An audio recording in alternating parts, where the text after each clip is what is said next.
Bismillahirrahmanirrahim. Esselamu aleykum ve rahmetullah. Allah oruç namazlarınızı qəbul etsin. Ramazanın feyzini Allah Teala hamımıza nəsib eləsin.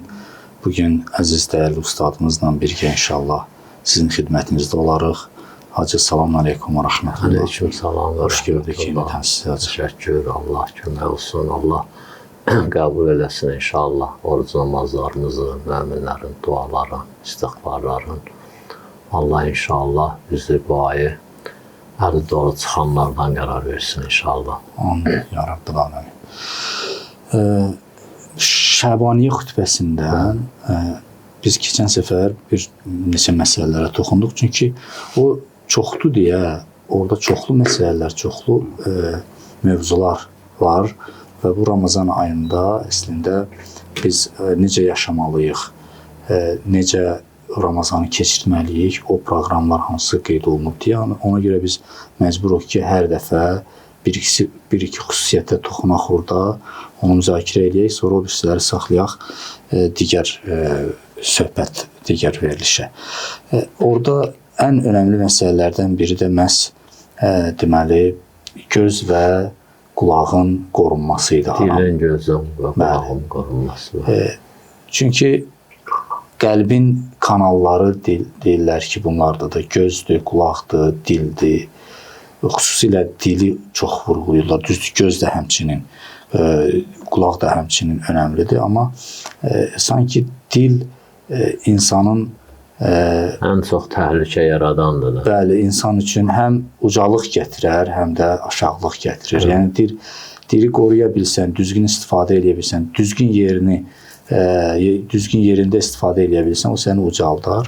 Əks təqdirdə isə insan. Ona görə Ramazanda ən önəmli məsələ, ən vacib məsələ məhz dilin qorunması, gözün qorunması və qulağın haramlardan qorunması. Ümumiyyətlə, insan haramlardan uzaq olsa daha yaxşıdır. Amma xüsusilə Ramazan ayında bu məşqi insan keçməlidir və özünü sanki məcbur etməlidir ki, bu dönəmdə, bu sürəcdə sən bu etabı keçməlisən. Bu həm də bir növ hacı, həm də bir sınaq məsələsidir də.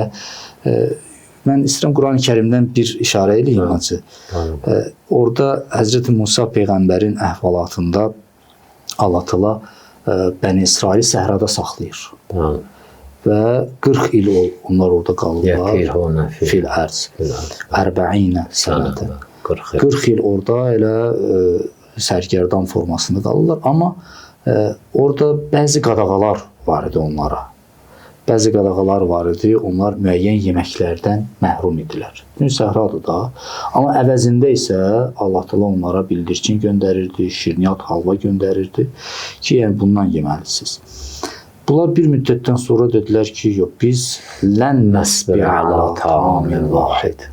Heç vaxt biz bir yeməyə səbr etmərik. Yəni, sanki Həzrəti Musanın və Allahın qarşısında bir mövqe sərgilədilər ki, yəni sən istəsən də, istəməsən də heç vaxt lən nəsbirə, yəni desən də xeyri yoxdur. Biz səbr etmərik artıq bu vəziyyətə. Orada Allahın reaksiyası çox maraqlıdır. Özdə nə istəyirdilər? Həzrəti Musa dedi ki, nə istəyirsiniz? Dedi ki, məsələn, şəhərdə sarımsaq, soğan, mərci, bu normal şeylərdir, insanın adətən yediyi şeylərdir. Və bir də insan, məsələn, insan təbiətindən asılıdır. İnsan çeşidli şeylər də istəyir. Hər dəfə bir yeməklə qidalansa, istər-istəməz onun ruhu, onun təbiəti artıq istəmir onu. Bu, insanlıq haldır və normal haldır. Amma Allahın reaksiyası orada qəribədir. Deyir ki, gedin şəhərdə istədiyiniz o qidalar var, amma bilin ki, zillət yazıldı sizə. Allahın qəzəbi gəldi. Zillə vəl məskənə. Bu reaksiya nə üçün idi? Orada təfsirdə yazırlar ki, çünki bu bir etab idi əskərlik formasında, yəni bir imtahan, sınav forma, tələbəlik illəri kimi. Yəni bu etabı əgər keçsəniz, çox böyük bir xeyrə yetişəcəksiniz. Amma siz ki, burada səbr eləmirsiniz, bu etaba dözmürsünüz, bilin ki, o zillət gələcək sizə. Yəni sizin təbiətiniz, sizin o ruhunuz artıq o zilləti qəbul edəcək. Bu etapı keçmir. Yəni bu Ramazan da sanki bir etapdır. Sanki bu zaman sürəcək. Biz burada gözümüzü, qulağımızı, dilimizi mütləq və mütləq qorumalıyıq ki, digər aylarda da bizim dadımıza çatsın. Buyurun Hacı, söhbəti uzatdım. Estağfurullah, yaxşı oldu. Allahın salavat salamı olsun Peyğəmbər, əhl-beytinə və möminlərə. Allah inşallah bizi səbr eləyənlərdən, ibadətdə, itaətdə və bütün məsələlərdə qərar versin inşallah. Siz Həzrəti Musanın o cəryanına Qurandan işarə elədiniz. İnşallah mən də onlara bir-iki dənə ətrafında söz deyim. Gələk bu Şəbaniyyə kimi burada mən əvvəldə xütbənin özünün barəsində bunu demək istəyirəm. Yəni insanın o ki, keçən dəfə də dedik, Həzrət orada dili, gözü, qulağı xüsusi vurğulayıb. Bunlar bu məsələdə çox önəm daşıyır ona görədir. Və Allah məsələn deyir ki, pak niyyətlərlə və sadiq dualarla Allah çağırın ki, məsələn o xalis niyyətlərlə, ondan sonra bu cür onların da yeri var. Sadəcə o pak niyyət, sadiq niyyət, ondan sonra bu cür pak qəlb, sadiq niyyət. Pak bəli, qulbi bi qulubin tahirə və niyyatın sadiqə.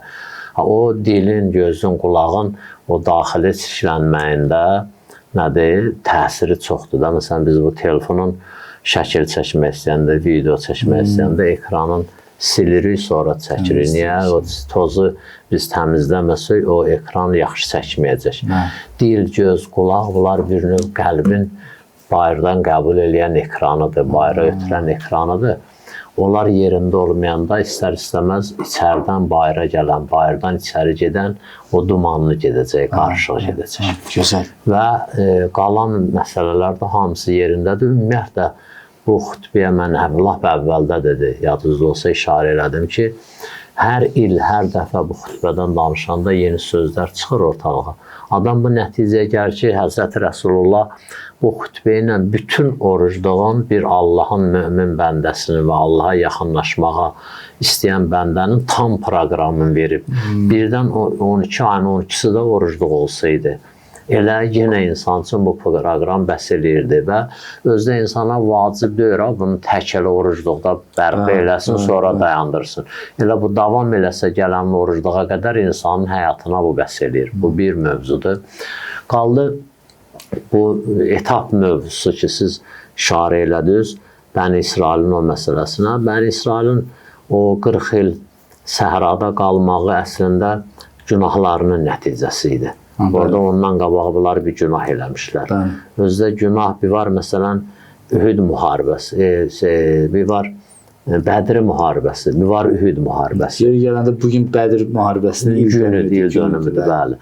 Bədir müharibəsində müsəlmanlarda nə bəhanələr, nə şəkkilər, nə şübhələr olsaydı yeri var idi. Nə qorxu hissi olsaydı ona da yeri var. Çünki heç bir müharibə görməmişlər bunlar indiyə qədər. Tayfa müharibələri idi, bunların heç çoxu onda iştirak eləməmişdilər bu bir. Yəni qəbilə savaşları idi. Amma məsələn bir toplum kimi əqidə düşməninin üstlərinə, bir məsələn hakimiyyət kimi deyək, ya bir qurum kimi deyək, belə bir şey olmamışdı. Bu Bədirdə birinci müharibə idi. Bu baxımdan. İkinci, düşmən tərəf çox idi, bunlar çox az idi.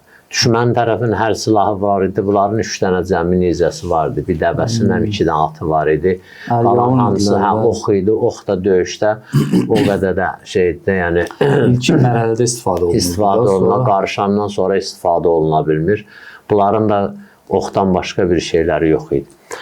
Bu cəhətlərdən, bu məsələn, Ühud müharibəsində, Bədir müharibəsində müsəlmanlardan hansısa səhvlər baş versəydi, məqbul kimi zahirən qəbul oluna bilərdi. Peyğəmbəri qoyaq tərəfə, Peyğəmbərin vədəsini falan. Sərfərz elə ki, Peyğəmbər adi bir sərkərdə idi. Burada müsəlmanlar hər bir bəhan. Amma Bədir müharibəsində elədikləri səhvin heç yeri yox idi. Niyə? Çünki Bədir müharibəsində Ühud müharibəsi. Ühud müharibəsində həm bunların Təcrübəsi var idi, həm bir dəfə qələbələri var idi, həm silahları var idi, həm də sayları çoxalmışdı. Bəli, bəli. Amma bunlar məsələn gələrlər Ühud müharibəsindən daha çox zəiflik göstərirlər və Həmzə kimi bir dənə adamın şəhid olmasına səbəb olarlar. Bu bunlardan məqbul deyildi. Ona görə də Həzrəti Peyğəmbər Ühud müharibəsini saxlamadı. Əmr elədi ki, düşmən təqib olunsun. Düşmən də başladı təqib olunmağa. Hətta tarixdə yazılar, məsələn, yaralılar da heç istisna olmadı. Və məsələn, o təqibatda şəhid olanlar da elə o əvvəlki müharibədən yaralanlardan şəhid də olan oldu və hətta bir-birinə kömək eləyir. Bu yaralı ona kömək eləyirdi, biraz gedirlər, sonra bu kömək eləyirdi. Ta o da bir növ cəza idi. O mövqelərində olmadıqlarına görə. Bəli, bəli. Həm də hacı orada əsas məsələlərdən biri də, yəni Həzrət Peyğəmbər buyurdu ki, döyüşdə kim iştirak eləyibsə, yalnız onlar gələ bilərlər. Çünki onlar ki, imtina eləmişlər. Onlara aid deyil bu. Onlar tələfi eləyənməzlər. Onların günahı yerində qalmalı idi. Çünki sonra deyəcəkdilər ki, gördünüz, biz sizə qoşulandan sonra düşmən qaçdı getdi. Bir də o mövzu var. İkinci mövzu da budur ki, yəni o günahı yumaq ancaq burada iştirak eləyənlərə aiddir. İştirak elənməyənlər ümumiyyətlə yaxın gələ bilməz. Onların günahının yuyulmağından söz gedə bilməz. Yəni bu məqamı bunlar tapırlar. Bəni İsrail mövzusu da, əgər Fironun birinci müharibədə olsaydı bu mövzu, həmin o 40 illik qalmaq, çöldə qalmaq yeri var idi. Bunlar dünənə qədər bunların at tövlələrində, heyvan tövlələrində işləmiş adamlar, həmişə əzilmiş, həmişə döyülmüş, həmişə belə də təzif olunmuş adamlardır. İndi birdən qalxdılar Fironun üstünə, Firon da o boyda ordu ilə. Bunların qorxu mövzusu yadı məqbul hesab olunardı. Amma bu hadisə baş verdi, 40 illik səhrada qalmaq mövzusu baş verdi. Firon məğlub olandan sonra, bunların gözünün qabağında Fironun suda batmağın müşahidə olandan sonra, bunların gözünün qabağında bu adamlar Nil açılmışdı, keçmişdilər.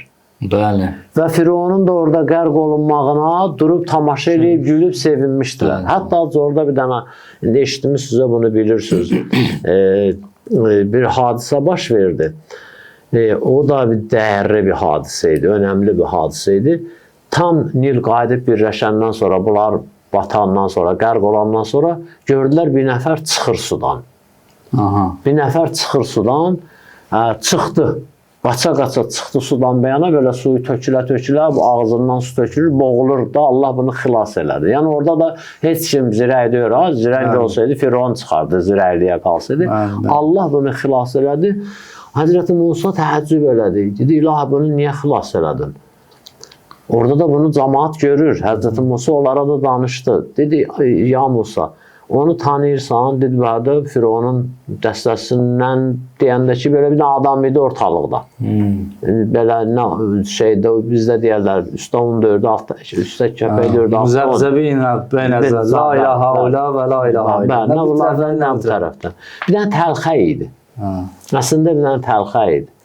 Dedi, ilah bildin mi, təlxə idi. Nə? Dedi, bu, ya Musa, sən Mədiyəndən qaydandan sonra, gəlib Peyğəmbər rücu elan eləyəndən sonra bu adam, Firon oturub vəzirləri ilə o plan quranda, iş görəndə, idarəçilik eləyəndə, iclas keçirdəndə sənin kimi geyinirdi, sənin o çomağından götürürdü, papaqda bir dənə baş, özün səni oxşadırdı, sənin kimi yeriyə gəlib girirdi bunların içərisindən, güya qoyunları sürür də, məsələn, ho deyə, bunları güldürüb çıxırdı. Dedi, bildim ilahi, bənə, dedi, ya Musa, mənim hər kim dostuma özün hətta pis mənada da oxşatsa, mən onu hesaba qoyaram. Bu, mənim dostuma özün o mənada da oxşatsa belə ona buradan nicat verdim. Yəni, Allahın dostluğu belədir insanlarla. Bunu da onlar həmin dəstə, Bəni İsrail dəstəsi orada gördülər. Həzrəti Musa bunlara da danışdı bunu. İndi gəldilər bunlar əmaləqələrlə savaşmağa. O 40 illik dəstənin içində Həzrəti Musa yox idi. Yox idi. Hə, gəldilər, zahirən əmalikələr böyük adamlar idi, böyük yekəpər idilər filan, bəs bunlar qorxdular. Bunlar qorxdular Həzrəti Musaya, özdə basız ki, keçən dəfə də vurğuladınız, bayaq da bu bunların tərbiyəsizlik eləmək ki, hazır bişmiş halva gəlir buna. Götürür, turlayır ona, mənə gedir, məsələn, turp gətiriyim. Ən azı bu, dedi, Ayətullah qəraəti danışır, deyir, biz zaman vaxtında tələbə idik. Dostumla getmişdik bunlara, öyle tələbə də oldu dostumla. Deyir, bizim də biraz dağ vaxtımızdır, müstəhəbbata ya da çox əməl edirik. Mən keçdim dəstəmaz alanda gördüm, deyir, o tələbənin yaşlı atası əlində belə dəsmal, iki əlli tutuldu, adətən belə eləyərik, elə indi də eləyərik. Belə deyir, mən dəsmalı almadım, dedim ki, müstəhəbbi düzü silməyəsən. Bu kişi deyir, qayıt dedi ki, o nə müstəhəbbatdır ki, mən boyda kişinin ağ saqqalına belə hörmətsizlik eləyir. Qəlbini sındırır. Qəlbini sındırır. Al silmə də. Al yalandan bir belə elə. Bunu özü efirdə danışırdı bu. İndi baxın, bu görürsünüz nə deyir bu? Bu necə şəriətdir ki, mənim kimi bir adamın qəlbini sındırır. Sən necə insansan? Allah sənin qabağa gətirib pişmiş halvanı qoyur, toyuğu qoyur, sən deyirsən ki, yox. Bu ən böyük, o kişinin sözü ilə müqayisə eləyəndə gör, Bəni İsrail nə boyda günah elədilər. Allah'a naşükürlük elədilər. Ondan sonra əxlasızcasına dedilər ki, ya Musa, izhəb əntə və rəbbuka fəqatilə. Allah'ı götür get özün. Allah indi bunları dənizdən çıxardı, çaydan çıxardı, Fironun zülmündən qurtarıb. Özdə hətta bəzi mənbələrdə var idi ki, onlar Firondan da çox şey qarət elədilər, Fironiyandan. Onlar bəzən bunların xanımları ya da özləri gedib məsələn onların qızılından, gümüşündən alıb taxıb toya, bir şadlıq məclisinə gedəndə indi əlaqələri var idi, elənçi götürürdülər, onlar da verirdi. Bunlar ondan da bir xeyli götürüb özləri ilə aparmışdılar. Öz haqları idi əslində. Necə məsələn Bədir müharibəsində şeyi qarət eləmək fikirlər vardı, Allah dəyişdi mövzunu, amma haqları idi qarət eləmək, o karvanı. Bunlar da onun kimi. Yəni əlləri dolu, cibləri dolu, özləri salamat, özü bu ruhi ilə, bu boyda qələbi ilə. Hələ görəsən Firon nə vaxt öləcək? Görəsən Firon öldü, ölmədi. Nəmlə, belə şey yoxdur, öldü. Batdı, boğuldu. Atı da getdi, özü də getdi. Bundan sonra durasan deyəsən ki, İzhəb əntə və rəbbükə fəqatilə, Allah'ı da götür, özünüz gedin vuruşun əmalikələrlə. Bu nankörlük idi. Cəmiyyətdə ən böyük nankörlüklərdən biri budur. Bəzən görsən, indi adam görür də dünyanın hər yerində adam var, baxır filan bəsməkən. Görsən, dinin adı gələndə, Allah'ın adı gələndə bir də eləyir. Adam diksinir ki, uzaqlaşım, bu efirdən uzaqlaşım. Ondan bu, gedim, o biri qaçım, o biri kətdə durum. Bu kətdə indi bəla gələr bunun bu hərəkətinə. Yəni, o insan eynəndə o cür olur. Ondan sonra Allah Teala onları 40 il. Hacı, burada o həmənki surədə, indi yadıma gələr hansı surədədir o. O ki, kəm tərəku min cənnatin və kunuzin və məqamin kərim. Bəli, o hələ sonraki mərhələlərdir. Yəni ki, biz ki, Fironu biz batırdıq. Bəli. Orada deyir də, nə onlara göy ağladı, nə yer ağladı. Yəni, elə bir vəziyyətə sanki gecə olmayıb bu adam, hörmətsizcəsinə getdi. Yəni, heç məclis də tutulmadı. Və bir də orada buyurur ki, görürsünüz nə qədər özlərindən sonra qoyub getdikləri bağ-bağçalar, gözəl yerlər filanlar və kunuzin və məqamin kərim. Nə qədər xəzinələr sizin üçün qoyublar. Hamısının üstə və məqamin kərim. Oturdunuz Firon oturan yer. Orada Hacı, orada deyirlər ki, əslində Misir elə yenə də Həzrəti Musanın əlinə düşdü, Bəni İsrail və onun idarəçiliyi filanlar hamısı Bəni İsrail tərəfinə. Amma bunlar ki, bu tərəfdə gözləyirdilər, gözləmə məqamında idilər. Çünki əmalikənin üstünə getməlidirlər bunlar. Yəni, bir dövlətlə, bir böyük bir xalqla, böyük bir qövmlə müharibəyə girmək, bu sadə bir məsələ deyil. Deməli, bunların nə qədər sərvəti, nə qədər gücü, nə qədər əskərləri, hər şeyləri var. Şimdi bu əmr verilib ki, gedin cihada.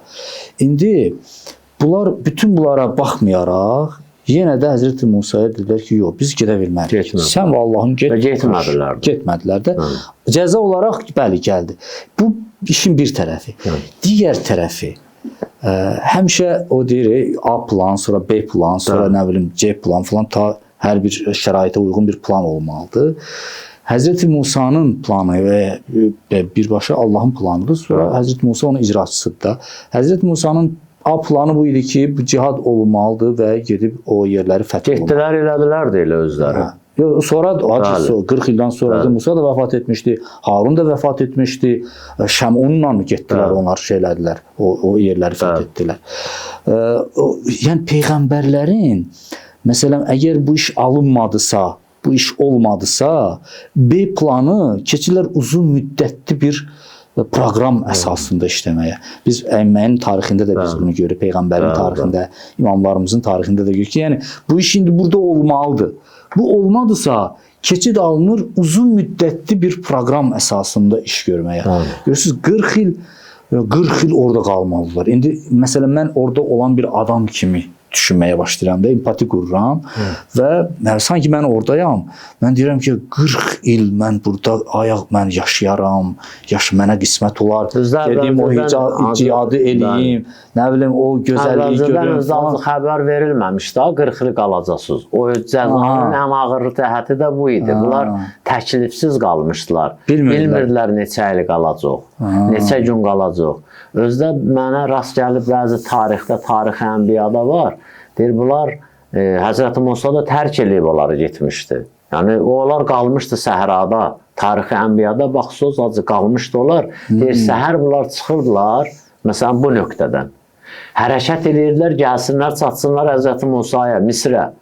Axşam ki, yorulub dayanırdılar, onda gördülər, yenə gəlib həmin nöqtəyə çıxmışıq. Yəni, yətihu nəfilər. Yəni, heyran qalıb, elə gərdiş edirdiniz, dolanırdınız. Onların o izhəb əntə və rəbbika, Allahu da götür, ged, vuruşun o cəzası idi. Ondan sonra, məsələn, gəldi, bir dənə dedilər ki, biz bu yeməklərə səbr eləyə bilmirik, dalıcan bir dənə cəza gəldi. Ondan sonra, məsələn, səhradan qaydanda Həzrəti Musa onlara deyir ki, o hittə qapısından girəndə döyün hiddətün, Quranda deyir də. Onlar əyildilər, hiddətün demədilər, özdə əyilmədilər də. Tərsəsinə girdilər ki, başımız əyilməsin. Hintətun dedilər bəzi, yəni buğda sözü. Ondan sonra dedi, fəbəddələl-ləzinə zələmə qovlən qeyrəlləzi qiyələhum. Onlara deyilən sözlə götürdülər, başqa sözü əvəz elədilər. Bir kəlmə hiddətunla hintətunda nə qədər var? Bax o, biz tərəfdə bir dənə söz var, avam cəmaatın içərisində acı. 2 dənə söz var. Bir deyərlər ki, adamın vələdi dönəndə belə olar, deyil. O vələdi dönəndə... Adamın vələdi dönəndə belə olar da. Bizdə çox işlənər bu söz. Yəni, ağlın itirəndə, deyil. Vələdi dönəndə belə olar. Yəni, məsələn, bəxti çövriləndə, bədbəxtçilik tutanda. Bir bunu işlədərlər. Bir də bəsirət sözünü bizdə eləyiblər o kətdə basarat. Basarat, bəli. Bir basaratı bağlanıb. Adam basaratı bağlananda belə olur da. Sən gör, kimlə tərəfsən hələ? Dedilər, fəqir o qədər yalvardı ki, ilahi, mən bu vəziyyətdən çıxartdın, nə ola, sənə yalvarıram filan vəsməkən. Allah da, desəm, anekdot kimi deyirlər. Allah da Həzrət Cəbrailə deyir ki, bu indi körpüdən keçəcək. Orada bir qızıl qoy, oradan keçəndə görsün, götürsün. Bu körpüyə çatanda görəsən, mən bu gözü bağlı bu körpünü keçə bilərəm. Yox, bir an yoxlayıb, gözünü bağlayır, keçir, qızıl da görmür orada. O da məşhurdur cəmaatın arasında. Bəli, belə şeylər insanda bu və buna oxşar şeylər bədbəxtçilik tutan da belə olur. Bunlar hətta bir kəlmə sözü gəldilər, əvəz elədilər. Məsələn, o cür olur. İndi sözümüz bu, bunların hamısı üst-üstə götürəndə ki, qayıt çox xütbənin üstünə. Hətta onların sonraki bağları, ki, o 2 dənə bağları var idi, yeyirdilər ondan, içirdilər ondan, satırdılar, başqa şeylərin təmin edirdilər. Məsələn, bəzi mənbələrdə zəif də olsa var ki, sabah getdilər, meyvənin hansını dərdilər, gördülər, qurtlayıb, atlar o yana. Bəzi şeydə var ki, mənbələrdə var ki, sel gəldi, bastıb, məhv elədi onları, ağacların hamısını da əzdi, palçığa, limə çevrildi. Torpağı da belə əkinəcəkli şeyindən, o təyinatı mümbitlikdən çıxartdırdı, məhv elədi. Bunlar yenə də ayılmadı. Bax, və nəticədə və zurubət əleykumul zillətü və məskənə. Sonra buzov məsələsində. Sonra da gəldilər elə bir günahı elədilər ki, Allah dedi ki, diyanınızda bir-birinizi öldürün. Quranda ayədir. Və bunu da elədilər. Yəni, bunlar hamısı ləcazət, inatkarlıq, Allahın elə günahı istiğfar aparar da, elə deyil. Bu biraz da inad elədi. Tövbə elə biraz da inad elədi. İstiğfar elə biraz da elədi. Biraz sakitdə bu biraz da qışqırdı. Sakitdaş biraz da qışqırdı. Adam görsən birinin üstünə, məzlumun üstünə qışqırır. O da başını əyər aşağı biraz da qışqırır. Başını əyər. Elə bilir ki, elə kimin üstünə qışqırsan o başını əyəcək aşağı. Bir dəfə də özündən betəri rast gəlir, vurur, məsələn, dişlərini sındırır. Başını parçalayır, özünü püskünə qoyur. Yaxşı, bunlar o qədər elə bilirlər, elə Allahla zarafat eləmək olar, filan eləmək olar. Ondan sonra Allah dedi ki, öldürün bir-birinizi. Gecə qaranlıqda Həzrəti Musa yığdı bunları iki cərgə, dedi öldürün. Özü də durmuşdu qıraqda. Niyə Həzrəti Musa iştirak eləmirdi orada? Həzrəti Lut deyir, bir də nəfəri cəzalandırırdı, daşa qalaq eləməli idi də, o pis işdən görmüşdü. Yığdı, cəmaat gəldi daş atmağa, bu o çolada ki dayanmışdı. Həzrəti Nuh'a dedi ki, Lut'a dedi ki, sən Allahın peyğəmbərisin. Mən də Allahın günahkar da olsa bəndəsiyəm. Səndən bir dənə tələbim var. Nədir? Kim mənim günahımdan eləyibsə, mənə daş atmasın. Həzrəti Lut o əmri verdi. Çox adam qoydu, çıxdı, getdi. Buraxdı, çıxdı, getdi. Çoxu o günahı. Burada bir nəfər o günahı eləməmişdi. O da Həzrəti Musa idi. Ona görə qıraqda qalıb əmr verirdi. İndi bunlar bir-birindən neçə nəfər, neçə dəqiqə sürdü o, neçə saat sürdü, neçə bir-birindən nə qədər öldürdülərsə Allah Teala əmr verdi ki, saxla, dayanın. Bunların hamısı bu bəlli idi ki, özləri əkmişdilər. Zarafat iş deyil, məsələn. Təsəvvür elə qardaşdan üz-üzə deyən. İndi düz deyil, bəlkə də oğuldan üz-üzə deyən. Bəli ki, bir dənə məsələn ateist, dinə, məsələn Allaha bağlı olmayan adam deyər ki, bu necə rəzalətdir, filandır, bəs məkandır. Amma bilirsiniz də, Quran-ı Kərim deyir ki, və ləkum fil qisası həyatun ya ulul albab. Qisasın özündə bir həyat var. O ayrı mövzudur. Onlar o işin mahiyyəti. Yəni o sözü deyə də bilməz. Çünki o dini bir təfəkkürə malik deyil axı.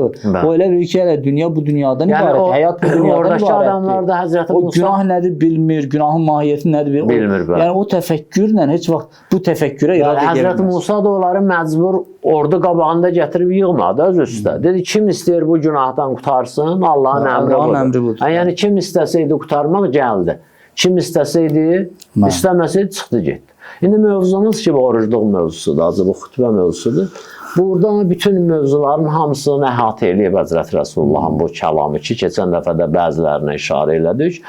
O etapdan danışırdıq da. Hədə yəni etapda keçməlidir. Bu Ramazan sanki bir etapdır. Yəni biz bunu eləməsək, digər aylarda çox böyük bir şəqiyyə, mən hər o məğfranəllah, böyük bir çətinliyə duçar olaraq da. Yəni bu bir fürsətdir. Sanki Bəni İsrail kimi bir fürsətdir əlimizdə ki, dəyərləndirir. Az orada bir dənə mövzu, məsələn, mənim bayaqsız danışanda yadıma düşmüşdü ki, burada məsələn, bu mövzularda, bu Ramazan məsələsində, ibadət məsələsində, o mərhələni keçmək məsələsində, o fələkdə həməl əqəbə, çətin keçid, aşırımı aşa bilmədiniz.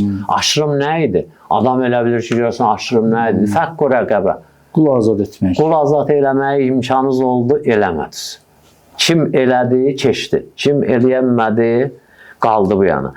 Fəqirə bir dənə av ithamun fi yevmin zi məsxəmə. Ya o çətin günlərdə, aclıq günlərində aparıb birinə bitkə çörək vermək idi. Nə məsələn, adam məsələn, indi görürsən acı, insanların hamısının fitrətində var bu şeylər.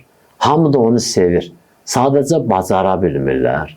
Ya biraz əhəmiyyət verəmirlər. İndi baxsaq sosial şəbəkələrdə ən çox yayılanlardan bir mövzu həmin o itham və hörmət və ehtiramdır. Görsən, bir dənə qoca adamdır, yolu keçənmir, məsələn, çəkiblər, qurublar, əvvəlcədən kameranı qurublar, düzəldiblər filan. Məsələn, kalyaska ilə keçə bilmir, bir dənə maşın gəlir onun üstünə su vurur, o yandan bir nəfər, məsələn, qardaş gəlir, saxlayır. Əvvəldən kameraları qurublar axı, ondan sonra bunu keçirdir o yana. Ya məsələn, amma düzdür, bunun bəzilərinin özünün xəbəri olmadan lentə düşənləri var. Məsələn, mən görmüşəm ki, məsələn, mən özüm müşahidə eləmişəm. Bir dənə nənə bir iki arabaya yığıb, məsələn də Klonkadan filandan indi aparır, harası verir orada 5 manat. Deməli, biraz da tıxac əmələ gəlmişdi. Bir nəfər də maşını ilə gəlib söykəyib onu itələyirdi. Nənəyə kömək edirdi. Mən yanımdakına dedim ki, bu çox yaxşı işdir, amma biraz içərisində çatışmamazlığı var. Nə dedim, məsələn, bizim sırada olsaydı, bizim birimiz düşüb ona itələyərdik, belə gedərdi. Da maşınla itələmə biraz yaxşı görükmür. Biz çünki bu yancı sıradaydıq. Hə? Nə yaxşı olar, onsuz da tıxacdı da. Saxlıya düşə, elə bil elə sözümü eşidirdi. Adamların, insanların fikri yenidir axı. Biz onda gördük ki, maşını saxladı, düşdü, başladı özü. Ta o, məsələn də o çıxan yerə qədər gətirdi, qayıtdı, qaça-qaça maşına mindi. Məsələn, yeri vardı, hamı düşə əl çalı ona. Məsələn, biri at gəldi, bir dənə mikrofon qurdu orada, bir dənə o stütür qoydu, başladı atlanmağa, düşməyə, yerə sürünür, o yana bu yana adını da qoyurlar musiqi. Hamı da birdən başlayır, durur, çəkir. Sonra da alqışlayırlar onu, nə bilim, nə edirlər. Alqışlanmalı o idi. Həqiqətən, özdə hamı da dayanmışdı, heç kimə də mane yox idi. Heç kim də çəkmirdi onu. Çünki mən heç vaxt onu görməmişəm. Amma bunu süni şəkildə eləyənlər də var. Deməli, süni şəkildə eləyib özün belə bir növ reklam eləyir ki, bu adam. Deməli, bunun istəyi var da buna. Acığı gələn iş olsaydı eləməzdi ki bunu. Ona görə o mərhələdir. Adam məsələn, apara yetimə bitki çörək verə. Hacı, məsələn, orada xüsusi vurğulanır. Məsələn, bir insanın imkanı ola-ola, yəni bir yetimi yedizdirmək çox da çətin bir məsələ deyil. Yox. Amma çətin gün olanda, çətin gün, yəni məsələn təsəvvürüm quraqlıqdır, qəhətlikdir. Ya məsələn iqtisadi krizis dönəmidir. Məsələn biz pandemiya dövründə biz o şeyləri gördük. Millət də doğrudan. Bəli. Hər şey dayandı, dükanlar qapandı, istehsalat az qalmadı. Amma imkanlı olanlar necə bir-bir kasıblara yardım etdilər. Necə, məsələn, biz gördük də imkanı olan. Düzdür, sonra onlar da tükəndilər. Yəni, işin birinci illərdə hamı canla başla etdi. Sonradan yavaş-yavaş o da onların da iqtisadi vəziyyəti. Amma yəni, həqiqətən bu çətin günlərdə, ona görə Allah buyurur ki, o çətin gündə o çətin keçidi aşmaq. Ziməsxəbə. Ağır günlərdə. Ağır günlərdə. Məsələn, İmam Sadiq Əleyhisselamın dönəmində quraqlıq, qəhətlik düşmüşdü. O bəzi möhtəkirlər, monopolistlər buğdanı alırdılar, dükanlara yığırdılar ki, sonradan baha qiyməti satsınlar. İmam buyurdu ki, siz belə eləməyin. Siz əksinə ambarlarda nə qədər buğda var, aparın, çıxardın bazarlara, nə qədər məhsul çıxardın bazarlara, qoy o şeylər yaranmasın da, o süni qiymət qaldırma yaranmasın onun. Yəni bu vəziyyətdə ki, bir də ki, o qul azad etmək var. O deyir birinci qul azad etmək. Yenə də məsələn kiminsə imkanı olsa, gedib bazardan bir qul alır, azad edir. Burada da bir çətinlik yoxdur. Amma məsələ əgər sənin öz qulundursa, onu belə azad. Məsələn, sənin bütün işlərini görür. Ev işi, çöl işi, nə bilim, tarla, bütün problemi həll edir. Hə də, yəni ki, sanki bir işçidir. Hə, yeməyini verirsən, içməyini verirsən və səlam. Bir də yer düzəltmirsən onun üçün, orada yaşayır onun üçün. Sənin bütün, yəni sənin həyatında ən rahatlığı yaradan o quldur, o kənizdir. İndi gəl onu aza, yəni elə bir sabahdan sən özün götürməlisən bula. Bu işin çətinliyi burada idi. Bəli, o həm zaman öz əsas şərtdir, zaman, məkan, həmin cəryan eləyən hadisələr, yəni məsələn də pandemiya dövrü ayrı, məsələn ayrı dövrü ayrı. Ondan sonra bəzi işlər də, məsələn deyir, Həzrəti Yusufə bazarda ən çox qiyməti, dəyəri kim verdi? Biri kisə ilə qızılla gəlmişdi, biri yarım kisə gətirmişdi, biri bir xurcun gətirmişdi. Bir dənə də qoca arvad idi, bir dənə yumaq gətirmişdi əlində. Yumaq da bu, ip. Deyir, ən böyük qiyməti bu verdi. Niyə? Çünki deyir, o qızıl gətirənlər hərəsi tayadan vurub bir kisə gətirmişdi, qalanı qalmışdı yerində. Amma o qoca arvad sərmayəsi idi o. Hər gün o yumağı satırdı, məsələn 5 manata. 14 manata un alırdı, təzədən yun alırdı, 1 manatın verirdi çörəyə. Aparırdı bir gün ərzində ya 2 gün ərzində o çörəyi yeyirdi. O 4 manatlıq unu, yunu əyrirdi təzədən, sap elirdi, ip elirdi, bükürdü, gətirdi, satırdı. O olmasaydı 1 manat qazancını yenə və ömrün bundan keçirdi. Onu da verib Yusuf almaqda qutardı, o mövzu bitdi. O bitdi mövzu. Onu gətirmişdi. Ona görə deyirlər, onun verdiyi dəyər, onun ürəyi, onun qəlbi hamıdan böyük idi, hamıdan üstün idi. Bəli, o Şəhriyarın acıdan şeiri var, yadıma düşdü. Elə bu qıtlıq illər yağışı tək quruyub göz yaşımız, kuyu eşqində gərək bir də müsəllaya gəlim. Bu şeylər insanların qabağına çıxır, gəlir, ötürür, gəlir, ötürür. Şəhriyar deyir ki, bu dəfə alındıra bilmədik, gərək nə eləyək? Bir dəfə də olsun. İndi bu orucluq həmin o kuyu eşqidir. Gəlib bizim qabağımıza çıxır. Buradan Allah bizə hər cürə fürsətləri yaradıb, şəraitləri yaradıb. Dili saxla sənin xeyrüvədir, o gözü saxla sənin xeyrüvədir, qulağı saxla sənin xeyrüvədir. Keçən dəfə sırağa gün deyəsən oxuduq, Həzrət deyirdi ki, vəqqəru kübarəkum, təsəddəqu əla füqəraikum və məsakinikum. Vəqqəru kibarəkum, vərhəmu siğarəkum, vəsilə ərxaməkum. Gör nə qədər var. Deyir, məsələn, yetimlərə, məsələn, miskinlərə təsəddiq edin, böyüklərinizə ehtiram edin, kiçiklərinizə tərəhhüm edin, qohum əqrabınızı neyin, yoxlayın. Təhənnənu ələ əytamin nas. Cəmaatın yetimlərinə tərəhhüm edin, təhənnün edin, mehriban olun onlarla, nəvaziş edin. 2 dənə şey qazanacaqsınız. Bir pay Allahdan alacaqsınız. Fərəzdək oturmuşdu o Kəbənin yaxınlığında, təpənin üstündə. İndi hamısını uçurduqlar, dağıdıblar, otel tutublar da yerində. Onda o, məsələn, dağlar, Səfa, Mərva, hamısı dağlar yerində idi. İzdiham da çox idi. Girməli deyirdi təbafa. Hişam ibn Əbdülməlik idi, ya Əbdülməlik ibn Hişam idi. Fərq eləmir onsuz onların. Nə belə oxuya, belə oxuya. Də hamısı elə xəsarəti dünya və axirət idi. Oturmuşdu, özü də girə bilmirdi. Birdən gördülər, cəmiyyət aralandı belə. Hamı çəkildi, geri bir nəfər gəldi, rahat təvaf eləyəndə. Məsihi var idi Hişamın yanında. Daim onların da yanında olub da olar. Soruşdu, bu kimdir? Hişam dedi, tanımıram. Desə kimdir, axı buna tanıtdıracaq. Fərəzdək ki, o Əhl-i Beyt şairi də oturmuşdu orada, coşdu. Dedi, sən bunu tanımırsan, başladı deməlidir da şeirin bilirsiniz. Bunu Allah tanıyır, Yer tanıyır, tanıyır, Kəbə tanıyır, Məkkə tanıyır, Bətha tanıyır. Kim dedi, atdılar zindana. Atdılar zindana, üstündən biraz keçəndən sonra bir nəfər gəldi. Şairlər də yetimlər həmişə acı olur axı.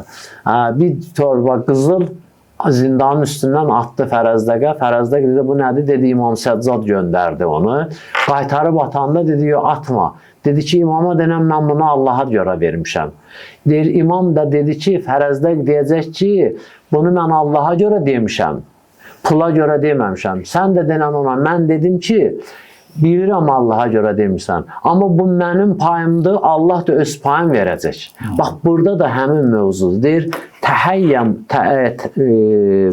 təhənnənu əla əytamin nas. Cəmaatın yetimlərinə nəvaziş edin. Bir, Allah payın verəcək. Yutəhənnən əla əytamikum. Və sizin də yetimlərinizə qoy nəvaziş olunsun.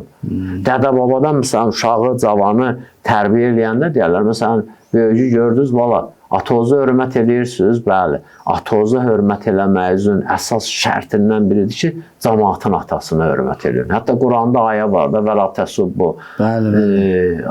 alihətəkum deyə, ilahəkum deyə. Onların Allahlarına töhmət eləməyin, onlar da əksin eləyərlər. Yəni ki, məsələn, siz o axsaqqala, yaşlıya, o dostluğun atasına hörmət elə ki, sən öz atuadan olsun, hörmət eləsin. Bu elə həm belə zahiri baxımdan da belədir acı, elə batini baxımdan da belədir. Adamın bir adama qəlbi, məsələn, mən bir yer, məşhurdur, bir yerdə görməmişəm. Amma belə məşhurdur, çox eşitmişəm. Deyir, Əli əleyhissalama bir nəfər yaxınlaşdı, gəldi, dedi ki, ya Əli, səni o qədər çox istəyirəm. Əli əleyhissalam bir söz demədi. Bir dəfə dedi, ya Əli, səni çox istəyirəm. Əli əleyhissalam 3-cü dəfə mənə qayıtdı ki, düz danış. Dedi, mən səhv danışıram, dedi, bəli. Dedi, niyə? Dedi, o qədər ki, sən mənə qarşı məhəbbət iddiası edirsən, mən onu görmürəm, hiss eləmirəm. Dedi, sən onu necə hiss edə bilərsən? Dedi, sənin əgər mənə o qədər məhəbbətin olsa, mənim özümdən asılı olmayaraq qəlbimdə sənə qarşı məhəbbət olar. O məndə yoxdur. Deməli, sən düz danışmırsan. Və insanın özünün xəbəri olmadı. Məsələn, hədisdə ki, var, mən tərəkəl qeybətə fəqət zəhərət məhəbbətəhu fil qulub. Bəli. Özünün xəbəri yoxdur. Mən oturmuşam, ağzımı bağlamışam, heç kimin qeybətini eləmirəm. Heç kimin qeybətinə qulaq asmıram. Heç kim də bilmir mən bunların qeybətini eləmirəm və bunların qeybəti olunanda qulaq asmıram. Amma nə onların xəbəri var, nə mənim xəbərim var. Allah onların qəlbində mənə qarşı məhəbbəti üzə çıxardar. Özdə demir, məsələn, xələqət, ondan sonra, nə bilim, neyniyər, yaradar falan, yox, deyir, zəhərət. Hamı başlayır. Məhəbbəti izhar edir, məşhurlaşar, məhəbbəti məhbuba çevrilər, məşuqə çevrilər cəmaatın içərisində. Yəni, cəmaat bunu dilinə gətirər. Dilinə gətirər ki, məsələn, onu yaxşı adam olmağın təsdiq edirlər. Bax, bu mövzularda da, bu məsələlərdə belədir və tubu iləllahi min zunubu. Görürsünüz, biz neçə gündür danışırıq, tamam olur da vaxtımıza. Bir dənə bu cümləni deyim, mən tamam adı sonra sizin söz. Biz neçə gündür, təqribən bu xütbənin yarısına qədər gəlmişik. Allah qismət eləsə bunu axıra qədər elə imkan olanda davam edir. Neçə gündür biz gəlirik. Məsələn, mən bu səhifəni çevirirəm, bir səhifə, iki səhifə. Üçüncü səhifədə deməli gəlir, çıxmışıq bu yerə. Bu qədər sözlər ki, Həzrəti Peyğəmbər ayın özün dedi, bərəkətli, rəhmətli, məğfirətli. Ondan sonra dilinizi saxlayın, gözünüzü saxlayın, yetimlərlə belə ölün, bədbəxt, bu cürədir, bu cürədir, bu cürədir. Gəlir bu mərhələdə deyir ki, və tubu ilallah min zunubikum.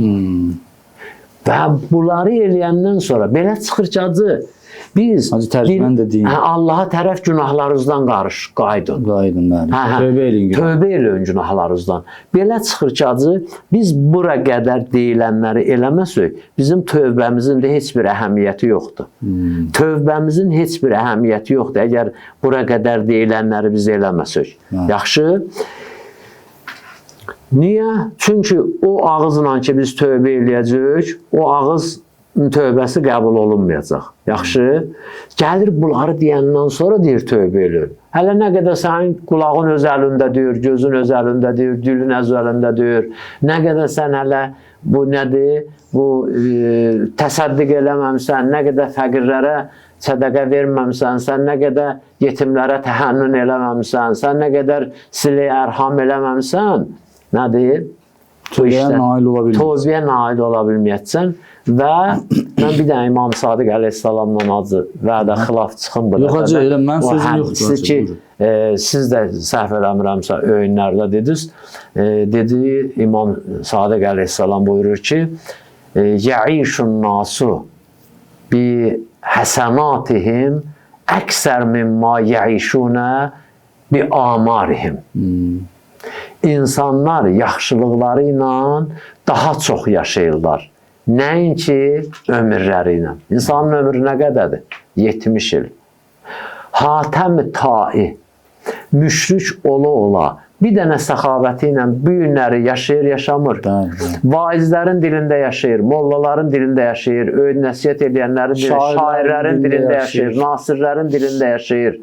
Hətta məsələn, mən özüm dəfələrlə cəmiyyətin içərisində görmüşəm, nə molladır, nə alimdir, nə şairdir, adi bir dənə ümumi cəmaatdandır, heç müəllim də deyir, yəni savaddır da deyir. Görürsən, biri məsələn, biraz artıq xərc edəndə qayında deyir, hatəmi tayi olmuşsan ha. Hətta damlayanda onu ki, biraz özü saxla, məsələn, israf eləmə, deyir ki, hatəmlik eləmə ki, müşrik hatəm bir dənə yaxşı əməlinə görə 1400 ildir yaşayır. Özdə kimin dilində yaşayır? Müsəlman xalqının dilində yaşayır. Elə bir dənə səxavəti var idi. Ona görə də İmam Sadiq əleyhissalam deyir ki, ən-nasu yəişunə bi həsənatihim əksər mimmə yəişunə bi amarihim. Və tərcüməsini də elə deyildi onu. Ardınca da deyir, və ən-nasu yəmutunə bi zunubihim əksər mimmə yəmutunə bi acadihim. İnsanlar da günahları ilə daha çox ölürlər. Daha tez ölürlər, daha çox ölürlər, nəinki əcəlləri ilə. Adam 80 yaşı var. Gəzir, dolanır, neynir. 40 yaşında ölüb. 30 yaşında ölüb. Adı mən bir yaxınlarda, bir yerdə bir şeyə rast Həzrət gəldim. Əlinin də o kəlamlarında Nəcmi Ağa'da var deyə siz deyirsiniz. Deyir ki, bu ölülərin bəli, dirisi, bəli. dirilərin ölüsü. Ölüsü, bəli. Onlar deyir ki, ölülərin dirisidir, bunlar da dirilərin ölüsüdür. Bir yerdən keçirdim, mən gördüm adı. Bir də Allah hamımızı hidayət eləsin. Biraz çətin məsələdir. Ola bilər kiməsə biraz qəribə gəlsin, elə qulaq asanlardan, ümumi. İndi hər cürə insan var da, əqidəsi başqa cürədir. Bəzisi seçmirsə, ilahi əqidəsi yoxdur, filan bəsməkən. Amma qəribə gəlməsin də bu sözlər ki, biz danışırıq və danışırlar. Belə sırazı reaksiya verməsinlər, belə inatkarlıq eləməsinlər də. 1000 dənə şeyə düşünürlər, arada bir sözə də düşünsünlər, bəzi sözlərə. Keçirdim, 80-dan yuxarı idi. Qəribə bir dənə mənzər idi. Gördüm, baba, düz də biz də baba oğa, intasda 80 yaşında deyirik də biz. Allah o cürəmizi qorusun bizi, o vaxtımızı, əgər yaşasıq qorusun. İmam Səccad əleyhissalam buyurur ki, ilahi, nə qədər ki sənə itaət, ibadət edirəm, ömrümü uzat. Elə ki, ömrüm şeytanın oylağına çevrildi, kəs. Allah adam qorusun. Baba bilirsən nə edirdi? Bir dənə telefonunda qoymuşdu, tutmuşdu. Cavanlığın mahnısına qulaq asır. Kimdən ki cavanlığın mahnısı var idi, ona qulaq asırdı. İstədim yaxınlaşam, deyəm ki, baba, kanalı dəyişir, o qayıtmayacaq. Sən 50 dəfə də qulaq asasan, bütün o xanəndələrini, onun kimlərsə oxuyub, hamısına da belə arvadlı kişili qulaq asasan, onun sənə faydası yoxdur. Elə yaxınlaşırdım, şşş dedi. Yəni, hətta məndən bilmirdim mən. Bəlkə də yolu azmışdım, söz soruşacaqdım. O qədər vurulmuşdu ona. O qədər hopmuşdu o cavanlıq mahnısına. Hətta məni icazə də vermədi, ona bir dənə söz deyəndə. Yəni, belə aləmimdən ayırma. Neynim? Allah hidayət eləsin. Hamımızı. O ki, o qocanın günahını Allah bağışlamaz və bir qocanın günahı bağışlanana qədər 1000 dənə cavanın günahı bağışlanar. İçində çox söz var. Allah axırımızı xeyr eləsin. Amin ya Rabbil Aləmin. Hacı, təşəkkür edirik. Çox sağ olun. Allah təala bu gözəl kəlamları qəlbimizdə təsirli qərar versin. Amin. Ramazanın feyzini hamımıza nəsib eləsin. Amin. Çox minnətdarıq Hacı. Mən də sizə inşallah hamımıza. Allaha əmanət olun. Çox sağ olun.